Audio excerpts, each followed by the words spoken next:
오늘 예배를 위해서 우리 최원영 사모님 기도해 주시겠습니다. 참 좋으신 하나님 아버지 감사를 드립니다. 오늘도 우리 각자의 삶 속에서 주의 은혜를 누리다가 이렇게 한 시간 함께 모여 하나님의 말씀을 찾고 또 기도하기를 원합니다. 아버지 하나님, 우리가 또 살아가면서 주의 말씀대로 살지 못하고 우리 인간의 연약함으로 인하여서 낙심하고 또 넘어질 때도 있었습니다.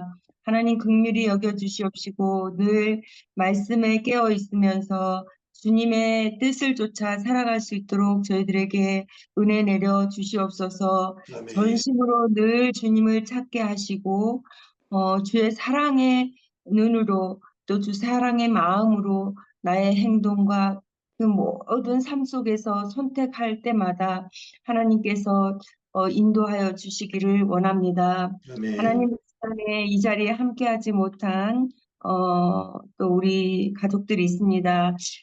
최재 사모님 술타 중에 있는데 하나님께서 보호하여 주시고 그 안에서 은혜를 누리며 또 귀한 심을 얻는 귀한 시간 될 수 있도록 주님께서 함께하여 주시옵소서. 아버지 하나님, 전 세계적으로 정말 기상이변과 또 전쟁과 기근으로 인해서 고통당하고 어려움에 처해 있는 많은 사람들이 있습니다. 전 세계가 혼란한 가운데에서 하나님 많은 사람들이 아파하고 있습니다. 하나님 긍휼히 여겨 주시옵시고 이럴 때일수록 더욱더 주님의 은혜를 찾고 주의 말씀에 깨어 있으며 아버지 기도에 힘쓰는 저희들이 되기를 원합니다. 그 아멘. 가운데 여러 나라 가운데 선교사로 일하고 계시는 많은 분들이 있습니다. 하나님 기억하여 주시옵소서. 그들이 정말 주의 생명의 복음을 들고 나갈 때마다 하나님 그 앞서 나가 행해 주시고 하나님께서 예비해 두신 생명들을 구원하는 데 있어서 조금도 부족함이 없도록 하나님께서 모든 것을 인도하여 주시옵소서. 주의 아멘. 은혜로 함께하여 주시옵소서. 오늘 또 아버지 우리 신성아 선교사님 말씀을 전해 주실 텐데 오직 하나님의 성령에 붙들려서 귀한 말씀 전할 수 있도록 인도하여 주시옵시고 또 그 말씀을 듣는 저희들에게는 나에게 주시는 말씀으로 온전히 받아 하나님 우리의 삶에 아버지 하나님 힘이 되게 하시고 또 어, 우리 선교하는 모든 것, 또 말씀으로 살아가는 그 순간순간마다 아버지 하나님께서 길을 만들어 주시기를 원합니다. 아버지 하나님, 이 모든 시간을 주님 앞에 온전히 맡기며 살아계신 예수 그리스도의 이름 받들어 기도합니다. 아멘. 오늘 신성한 목사님께서 갈라디아서 3장 9절 말씀으로 다시 복음으로 네 번째 말씀을 전해 주시겠습니다. 본문 말씀 같이 읽겠습니다. 그러므로 믿음으로 말미암은 자는 믿음이 있는 아브라함과 함께 복을 받느니라. 예, 아멘. 우리 목사님 말씀 전해 주실 때 많은 은혜 받으시기 바랍니다. 네, 벌써 네 번째 시간입니다. 다시 복음으로 우리 갈라디아서를 통해서 우리가 다시 복음에 대해서 하나하나 살펴보고 있는데요. 오늘은 이제 그 네 번째 시간이에요. 우리가 가끔씩 어떤 일을 몰두하다 보면 내가 이 일을 왜 했지? 왜 시작하게 됐지라는 이유를 잊을 때가 가끔 있습니다. 우리의 각자 삶에서 그런 일들이 일어나죠. 예를 들어서 남녀가 만나서 이렇게 사랑을 시작합니다. 사랑을 시작하면 이제 마음이 설레잖아요. 그리고 그 설레는 마음이 사랑으로 깊이 무르익을 때쯤에 그 남녀가 만나서 결혼을 합니다. 그리고 그렇게 결혼식장에 들어가기 전까지 없으면 안 될 것 같고 정말 난 이 사람만 사랑하겠다고 하는데 결혼 이후에도 그 마음을 계속 유지하면서 사는 부부는 그렇게 또 많진 않은 것 같습니다. 때로는 그 처음 사랑을 잊기도 하고 싸우기도 하고 여러 가지 일들이 일어난다는 거죠. 어느 직업이나 처음 시작할 때 마음가짐들이 있습니다. 내가 이것을 하면서 내가 이런 마음으로 해야지. 이것은 목회자도 마찬가지고 선교사 그 안에 포함되어 있겠죠. 처음에 면허를 딸 때 한번 여러분 생각해 보세요. 처음에 면허를 딸 때는 내가 면허만 따기만 하면 내가 모든 차들을 다 양보하고 내가 세상에서 가장 모범적으로 운전을 해야 되겠다라고 생각하신 적이 혹시 있으시죠? 그런데 시간이 지나면 어떻게 됩니까? 운전을 하면 할수록 이 안에 숨어 있는 본성들이 막 나오고 어느 순간 나도 모르게 경주를 막 하고 있는 거예요. 그러면서 그런 자신을 깜짝 놀라기도 합니다. 여러분, 신앙생활에도 사실 초심이 굉장히 중요합니다. 이 초심을 다른 말로 하면 첫사랑입니다. 내가 하나님을 처음 만나고 내가 예수 그리스도를 처음 인격적으로 만난 그때 그 순간을 우리는 정말 잊을 수가 없습니다. 그러나 그 마음도 시간이 지나면 또 지날수록 마음이 조금씩은 좀 수그러드는 것을 발견하기도 합니다. 오늘 갈라디아서에 오늘 등장하는 오늘 바울은 이 갈라디아 교회에 편지를 보내면서 복음에 대해서 계속 이야기를 하고 있습니다. 그 중에서 우리가 지난 시간에는 복음에 대한 핵심 구절을 봤습니다. 그것이 갈라디아서 2장 20절입니다. 오늘 갈라디아 교회에게 편지를 보내면서 이 복음의 핵심이 무엇인지, 우리는 죽고 예수 그리스도와 함께 다시 사는 우리에 대해서, 그 교회에 대해서 이야기를 하고 있습니다. 왜 바울이 이 갈라디아 교회들에게 왜 이 편지를 다시 쓰게 되었을까요? 그것은 간단합니다. 갈라디아 교회가 흔들리고 있기 때문입니다. 뭐에 흔들릴까요? 복음에서 흔들리고 있습니다. 그래서 바울은 이 복음에 대해서 1장과 2장에 걸쳐 설명하면서 3장에서는 이제 이렇게 시작합니다. 3장 1절을 우리 눈으로 한번 보겠습니다. 3장 1절에 보니까 어리석도다 갈라디아 사람들아, 예수 그리스도께서 십자가에 못 박히신 것이 너희 눈앞에 밝히 보이거늘 누가 너희를 꾀더냐라고 이렇게 말합니다. 그러니까 지금 이 갈라디아 교회 성도들의 마음이 처음에 복음으로 시작되고 그 사랑에 감격하고 열정으로 시작됐는데 그것이 흔들리고 있는 거예요. 그래서 오늘 바울이 이렇게 편지하면서 갈라디아 사람들에게 2절에 이어서 이렇게 말합니다. 내가 너희에게서 다만 이것을 알게 하고 싶다라고 하면서 2절 중반부에 이렇게 말해요. 너희가 성령을 받은 것이 율법의 행위냐 아니면 믿음이냐, 율법의 행위냐 아니면 듣고 믿음으로 된 것이냐라고 말하고 있습니다. 그러면서 3절에 이어서 이렇게 말해요. 너희가 이같이 어리석으냐, 성령으로 시작하였다가 이제는 육체로 마치겠느냐라고 이렇게 말합니다. 저는 이 말씀을 준비하면서 오늘 특별히 3절의 말씀이 마음에 좀 와닿았어요. 3절에 성령으로 시작하였다가 이제는 육체로 마치겠느냐라고 하는 이 바울의 질문이 마치 제 인생에 끊임없이 내게 해야 되는 질문이구나. 나에게 끊임없이 어떤 일을 할 때, 우리는 어떤 일을 시작할 때 기도로 시작하고 그 기도로 시작한 일 가운데 하나님의 은혜를 노래합니다. 그런데 그 일을 진행하다가 보면 어느 순간 성령으로 시작된 일임에도 불구하고 내 마음의 걱정과 염려와 때론 욕심이 그 안에 들어간다는 거죠. 그래서 오늘 어떻게 보면 우리 인생 가운데 끊임없이 물어야 되는 질문 중에 하나가 이것입니다. 이 일을 누가 시작했느냐? 이 일을 내가 그냥 어떤 것을 목표를 두고 시작한 게 아니고 성령으로 시작하였다면 그것은 성령으로 진행되는 줄 믿습니다. 그리고 그것은 성령의 결과로 나타날 줄 믿습니다. 오늘 우리에게 이 믿음이 필요한 것 같습니다. 성령님이 시작하셨다면 성령님께 맡기는 것입니다. 하나님께서부터 내게 주신 말씀이라고, 그리고 그것을 하나님이 하신 일이라고 믿는다면 그것을 모든 행사를 하나님께 맡기는 것입니다. 어떻게 해요? 계속이요. 어느 순간 매일마다 그 문제를 우리는 끌어안습니다. 문제를 내려놨다가 다시 안고 오고 내려놨다가 또 다시 안고 오는 게 바로 우리입니다. 오늘 그 모든 것을 성령으로 시작하였다면 우리 성령 하나님께 그것을 맡기는 은혜가 있길 축복합니다. 오늘 이 이야기를 하면서 오늘 바울은 아브라함의 이야기를 시작합니다. 갈라디아서 3장 6절부터인데요.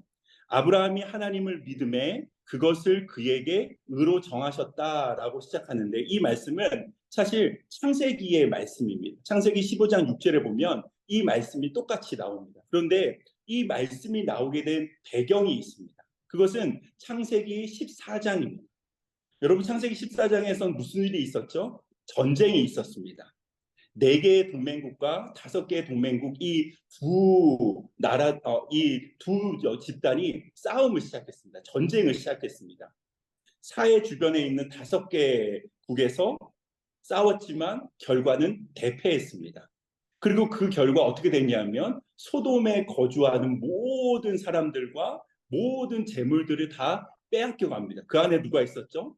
아브라함의 조카 롯이 있었습니다. 그리고 이 소식을 들었던 아브라함이, 네, 죄송합니다.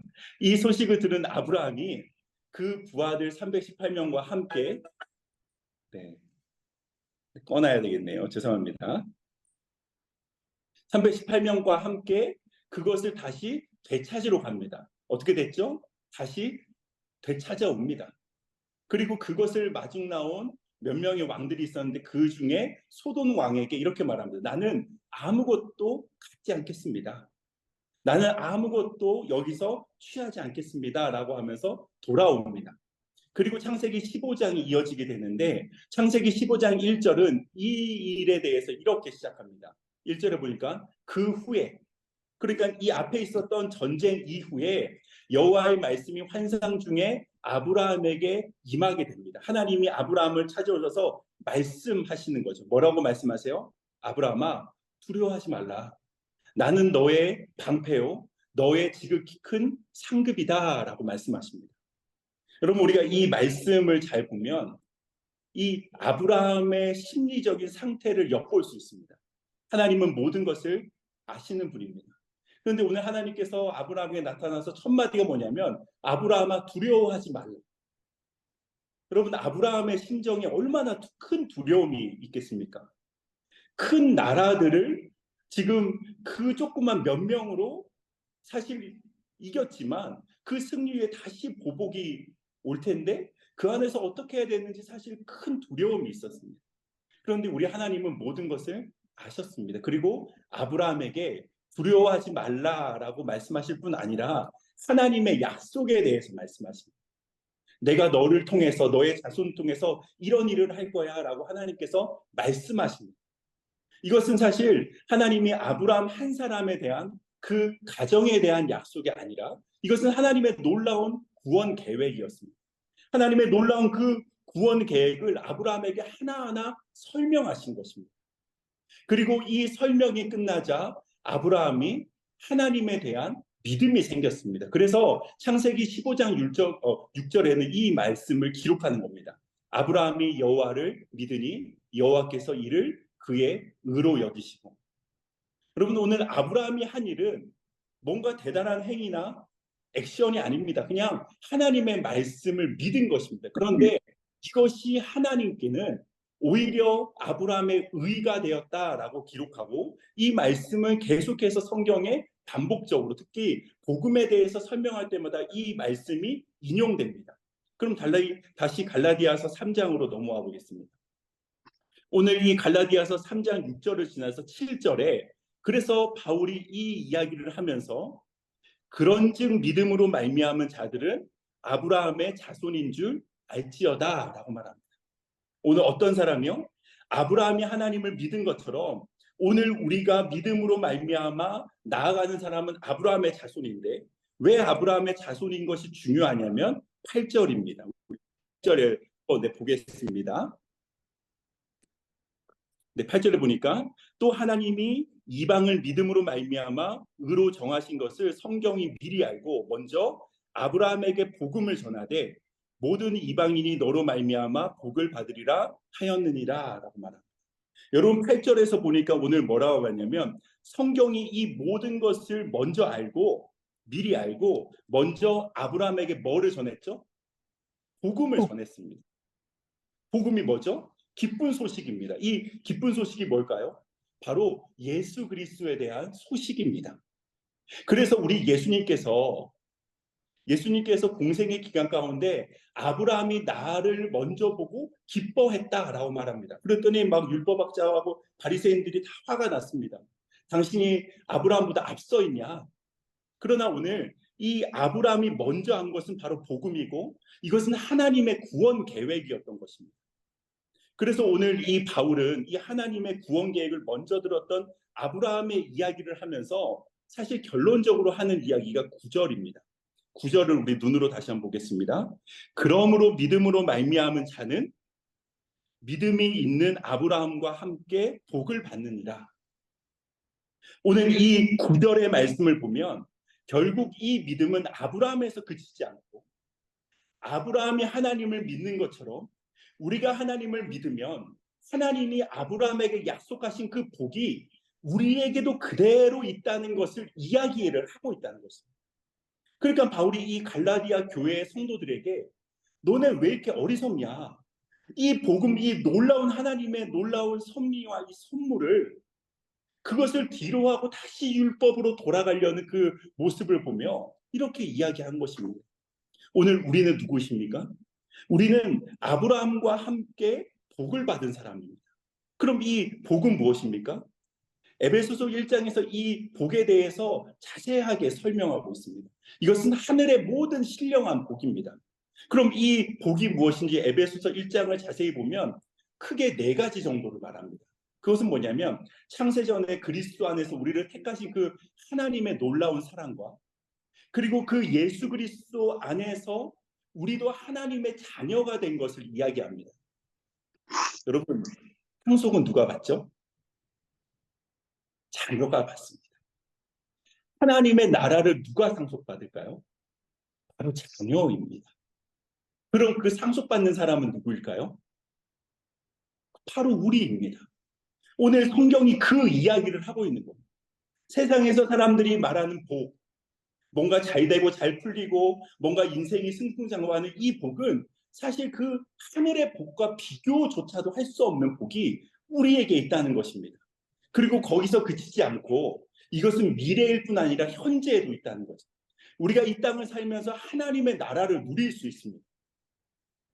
예수 그리스도의 십자가로 말미암아 죄를 용서받고 죄를 짓지 않은 자유가 우리에게 주어졌고 그리고 그 안에서 우리는 하나님의 나라, 하나님의 다스림을 받고 있습니다. 이것이 하나님의 나라입니다. 그래서 천국은 죽어서만 가는 것이 아니라 이중적인 의미에서 이 땅에서 누리는 천국이 있는 것입니다. 하나님과 동행하는 예수 그리스도로 말미암아 참 평안을 누리며 세상이 알 수 없는 기쁨을 누리는 것이 바로 이 복에 해당됩니다. 오늘 성경은 이 복음에 대해서 이야기하면서 다시 한번 우리에게 알려줍니다. 우리가 누구죠? 아브라함과 그 아브라함이 하나님을 믿음에 하나님이 의로 여기신 것처럼 우리가 그 예수 그리스도를 믿음에 하나님이 우리를 그 의로 여기시고 예수 그리스도의 의를 우리에게 다 전가시켜주고 그로 말미암아 우리는 하나님의 자녀이며 하나님의 나라의 상속자인 것을 오늘 성경이 다시 한번 말하고 있는 것입니다. 그래서 오늘 이 3장 9절의 말씀이 그러므로 믿음으로 말미암은 자는 믿음이 있는 아브라함과 함께 복을 받니라 라고 말할 때 이미 복을 받은 상태를 말하는 것입니다. 복을 받을 것이다. 미래를 말하는 것이 아니라 이미 복이 있다라고 성경은 선언하는 것입니다. 그래서 계속해서 시가서에서 그 이야기를 복 있는 사람은 할 때 너희에게 복이 있다. 왜냐하면 라고 하면서 계속하는 것입니다. 오늘 우리에게는 복이 있습니다. 여러분 이 복은 하나님께서 우리에게 주신 특권입니다. 자녀가 받는 특권입니다. 자녀만 받는 선물입니다. 오늘 그 선물이 우리에게 있는 줄 믿습니다. 그럼 때로는 첫 마음이 흔들릴 때가 있습니다. 그 마음을 잊고 내 열심으로 막 달려가다가 지쳐서 내가 왜 이러고 있나 다시 정신을 차리기도 합니다. 그러나 오늘 이 모든 삶 가운데 우리의 과정 가운데도 하나님의 은혜는 여전히 우리를 향하고 있는 줄 믿습니다. 율법으로 말미암아 된 것이 아니라 하나님의 은혜로 시작되었고 우리의 힘으로 시작된 것이 아니라 성령으로 시작됐습니다. 여러분 저는 요즘에 이제 멕시코에 와서 계속해서 좌절을 맛보고 있어요. 언어도 잘 안 되죠. 전화 오면 뭐라고 말해야 될지 모릅니다. 그래서 계속 미안하다는 소리만 계속 반복적으로 합니다. 오늘 이러면서 제가 내가 지금 뭐 하고 있는 건가? 때로는 낙심도 되고 내가 과연 이 과정들을 거쳐서 지낼 수 있을까? 이런 좀 고민도 있습니다. 그러나 분명한 것은 저는 복 있는 사람입니다. 우리 모두도 복 있는 사람입니다. 이것은 상황이 어떠하고 다른 그런 것에 좌지우지되는 것이 아닙니다. 왜냐하면 하나님께서 우리와 함께 하시기 때문입니다. 이것이 어떻게 보면 우리에게 가장 큰 복입니다. 오늘 하나님의 은혜가 우리에게 있습니다. 우리가 매일마다 이것을 기억한다면 우리의 처음 마음을 잃지 않을 수도 있습니다. 처음에 마음이 흔들리려고 할 때 다시 그 은혜의 보좌 앞으로 나아가는 겁니다. 내 마음이 흔들리려고 할 때, 내 고개가 계속 다른 곳으로 돌아갈 때 내 고개를 돌려 다시 예수님을 바라보는 것입니다. 오늘 그 예수님을 바라볼 때 우리는 진정한 소망과 기쁨과 즐거움을 맛볼 수 있는 줄 믿습니다. 오늘 그 하나님의 은혜가 여전히 우리에게 있고 그 하나님의 은혜 가운데 복음이 우리에게 여전히 주어져 있음으로 말미암아 하늘의 힘으로 오늘을 사는 줄 믿습니다. 이제 말씀을 오늘 하나님께서 하나님을 믿는 믿음의 사람들의 삶을 책임지시는 줄 믿습니다. 붙잡아 주시는 줄 믿습니다. 오늘도 그 은혜 가운데 우리를 초청하며 그 은혜를 누리게 하시는 줄 믿습니다. 오늘 은혜가 이 복음으로 말미암아 우리에게 주는 이 놀라운 복을 경험하며 느끼며 기뻐하며 감사하는 우리 모두 되기를 예수 그리스도의 이름으로 축복합니다. 아멘. 다시 한번 기도하겠습니다. 하나님 아버지 참 감사합니다. 오늘도 우리 복음에 대해서 또 함께 말씀을 나누었습니다. 하나님 오늘 우리에게 주신 이 놀라운 복음을 다시 한번 기억하며 우리의 삶의 자리에서 다시 힘을 내어 용기를 내어 일어나 주를 바라보며 우리 계속해서 달려갈 수 있는 우리 모든 믿음의 사람들 다 되게 하여 주옵소서. 예수 그리스도의 이름으로 기도합니다. 아멘.